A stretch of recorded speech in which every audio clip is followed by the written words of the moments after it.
All right, let's go on to something that we talked about. I want to say like back in December, maybe it was November.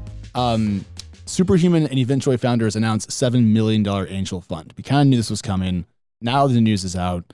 Superhuman founder and CEO Rahul Vora and Eventjoy founder Todd Goldberg have put together a $7 million fund. Superhuman, if you're not familiar, is or was the hottest thing in like prosumer productivity SaaS.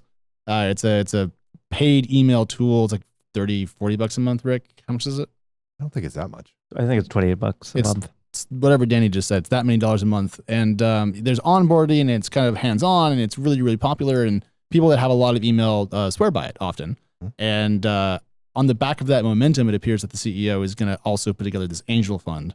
And I'm curious, Rick, if one of your portfolio CEOs was to put together a fund on the side, would you be concerned that they were not focused on their chief job, which is building their company? I don't think so. Look, part of building a company is also interacting with the ecosystem, learning from other founders, imparting your wisdom on other founders. In the same way that maybe I go home and play a round of League, they're going and advising other founders and investing, right? And so I think you do have to have a little bit of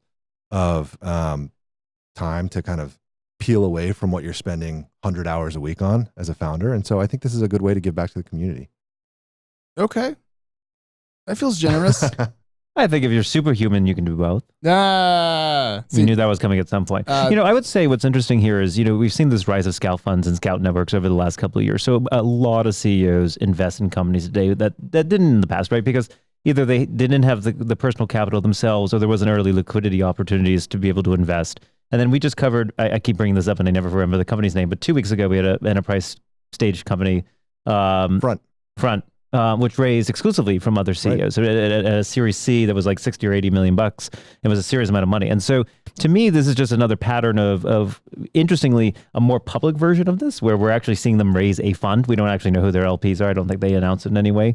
It could actually be other VCs. It could be a lot of people in the community. I think they did announce it was a bunch of other founders as well. So I think what we're seeing is like, some of these folks are becoming kind of super connectors in the community. It's valuable, obviously, because many of Superhuman's customers are other founders in the community and other VCs. So in some ways, they're just taking money from their own customers and then circling them around.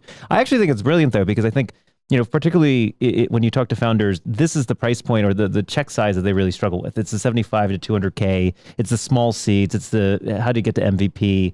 We've talked a lot about this on the show, but seed rounds are getting bigger and bigger and bigger. $4, $5, $6 million, and that's great if you have traction and MVP and sort of product market fit. For the earlier funds, no one else is really able to do this. So maybe Rahul and Todd, which I think that's literally the name of the fund, is the Rahul and Todd Fund.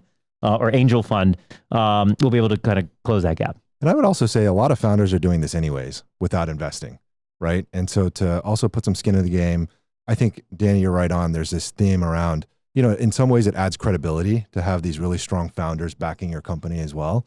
The analogy for me is like having influencers in your round, right? Well, SaaS founders and startup founders that have been successful are the new influencers for a lot of these companies that are taking these early stage rounds.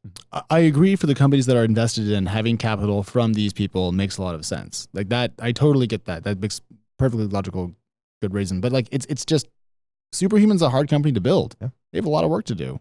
And my last job was at a startup. And so I was there from before the Series A to right after the Series C. And so I've seen how hard that is. And I cannot imagine also running a fund the same time. And I was just, I wasn't even in charge. Yeah. So maybe I'm being too small-minded here, but to me, it just feels like a distraction. I think it's hard to say because, we don't know exactly how they operate. And at the same time, in the same way that AWS kind of rose to make creating a company a lot easier, I think there's also a lot of infrastructure out there to help you create a fund.